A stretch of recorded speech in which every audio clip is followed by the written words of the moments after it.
Hi, I'm Barry. I'm 79 this year, and I'm involved with conservation projects, and that's what keeps me going.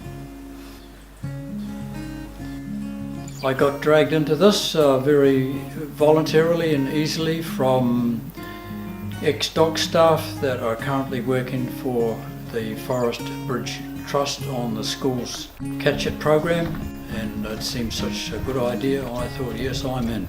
I'm involved with making these rat trap boxes. We've been working on this project for about 3 years.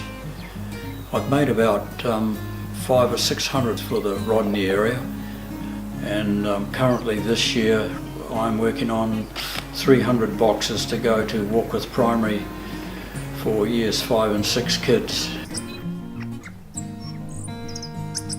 Being in the bush is second nature to me. We have both, my wife and I, have spent a lot of time tramping and enjoying the birds and the wildlife.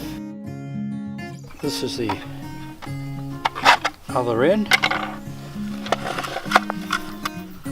The trap the children would be given, and they'll just put it in there, shut the door. The critter comes in this end, gets caught, and the children come along the next day and pick them up. Well, hopefully my efforts are making a difference to the bird life. That's the major motivation for me. Advice for older volunteers would be, if you're fit and well enough, get out there and do it, because this country just would not operate like it does without volunteers.